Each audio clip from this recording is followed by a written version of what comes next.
Well, hey there, YouTube. It's Petey Two Finger, and I'm here with some stuff that I'm excited about. KGLW, the great Australian outfit.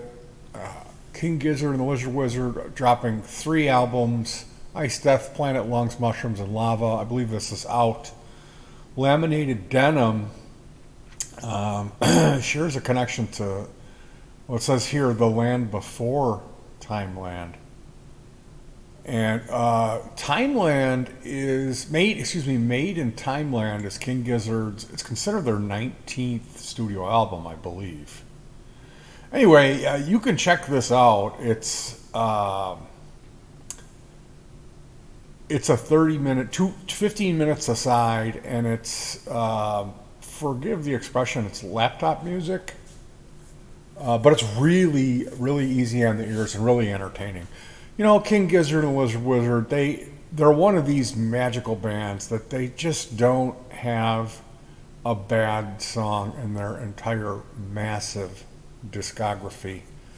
This is a band, and I've said this before, and I won't apologize for saying this. I rank these guys up with the Beatles and Pink Floyd. I believe that they are that great. And I believe that the fan base is building, and eventually they will be recognized for the greatness that they are, simply because of the quality of everything they release. Is just, I love it. I love this band more than I can tell you. There isn't anything bad about them. Like their live stuff, they've got another guy that works with them, Jason Galea, who's the art director guy, and he's running the projections. Which they're honestly they took the idea that Roger Waters started and have brought it kind of to the next level. They really have done a great job with that. I've never seen this band. I will see them. I will see King Gizzard and Lizard Wizard, and that's going to be a great day for me. But in the meantime, we've got Changes, their 23rd album, 5 years in the making. And they just dropped the video, Hate Dancing video. It's a slow motion video of the boys cutting a rug in a warehouse. It's entertaining stuff if you're a fan of these guys. And I am. I absolutely love this band. Now, going back, it's like Butterfly 3000 was the last album that I really tripped out on by them. Omnium Gatherum. The music in this style by them, the more aggressive music, is, I gotta say, it's probably my least favorite of their stylings. But I do need to get a copy of this. I was a bad boy. Ice Planets, Death, Lungs, Mushrooms, and Lava. Look at that album cover. I mean, can you blame me for being a fan of these guys? So the other thing that I wanted to talk about is, have you got it yet? And this is a documentary film on Pink Floyd, Syd Barrett. Interviews the members of Pink Floyd, The Who, Blur, and more. Portrait of one of the most iconic cult figures in music. That's the worst pic.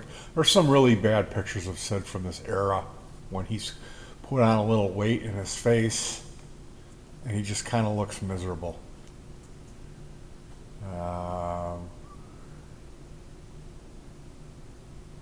So this film was co-directed by Roddy Bagawa and the late graphic designer Storm Thorgerson. Now, Storm was the guy who, well, he's the co-founder of Hypnosis, and they did the album covers for Led Zeppelin and Pink Floyd. So the Dark Side of the Moon album cover, that's this guy. he was the art director for Pink Floyd, basically. Like I was talking about Jason Galea, the guy who worked with King Gizzard. So this movie is going to be a documentary on the Syd Barrett story and Pink Floyd. Syd Barrett passed away in 2006, and Storm is gone now. In 2013, we lost Storm. Have you got it yet? It refers to a song that Syd Barrett had written for the band, that they played around with that in the studio, and I'll save that story for you when you watch. I don't want to give away one of the probably better stories in the movie. So it's got interviews with Syd's sister, Rosemary, and she was the person who spent the most time with Syd. Was his sister Rosemary.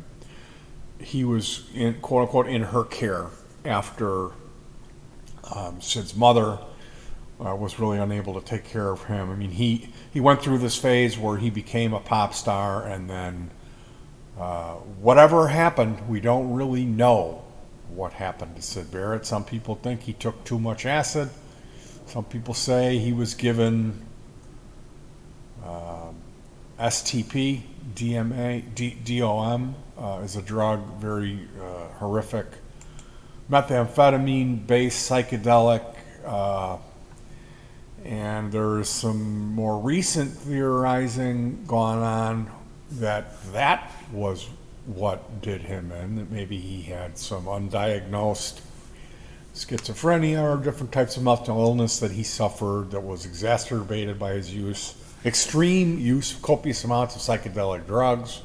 Whatever the case may be, the bottom dropped out of Syd Barrett's life and his reality, and he pretty much exited. He was unable to continue as the front man and primary songwriter in the band Pink Floyd, and he kind of disappeared into obscurity, living in this flat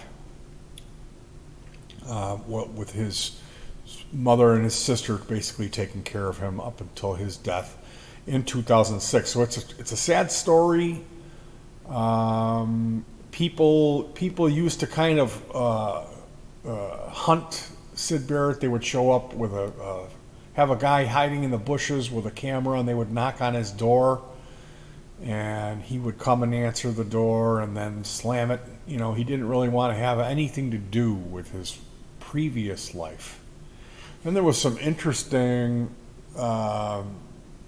news article in one of those kind of not so reputable British newspapers where, according to this guy, he was Syd's neighbor, and there's an article that talks about Syd and his erratic behavior, coming outside, burning his paintings, and screaming at the top of his lungs of fits of anger and tantrums, screaming about Roger Waters. And apparently there was some rough years, and then eventually he kind of calmed down and then started even actually sending them Christmas cards because they were the next door neighbor.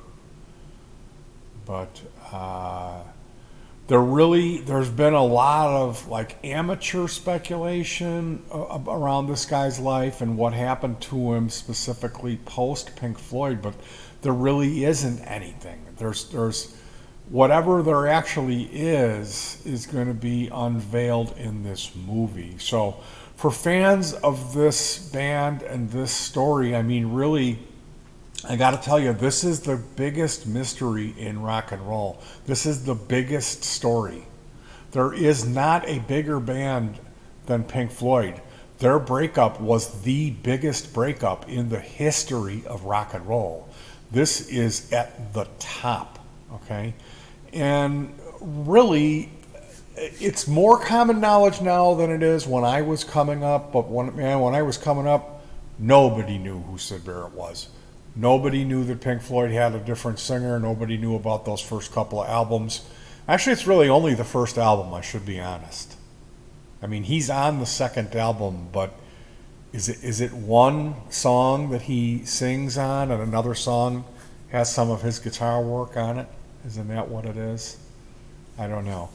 But a quote here from Bagawa, he says, it's a tragic story of Brian Wilson and Kurt Cobain and many others in music and art whose explosive creative drives often rest on fragile, exuberant energy that gets pressure cooked from their success. This film is not only a portrait of one of the most iconic cult figures in music through the lens and memories of its bandmates, lovers, friends, and musicians, but it's also a look back at a group of friends growing up in the mid-60s and their idealism, ambitions, hopes, and dreams during such an amazing cultural movement. So this is going to be the movie. This is going to be a huge, huge treat for me personally. Have you got it yet? The story of Syd Barrett and Pink Floyd. I am absolutely stoked about this one, guys. You're not going to want to miss this one. This is something that if it does play in the theater, I will be there. You can bet your bottom dollar on that. So we got some new King Gizzard. I mean, it would be like, when can't you say that? That there's new King Gizzard and the Lizard Wizard music in the works. Yeah, we got 3 new KGLW albums coming out. And have you got it yet? Really excited about that one, guys. So you know what to do. And I will talk to you guys soon. Try to keep warm. It's starting to get chilly. Hug your pets. And peace.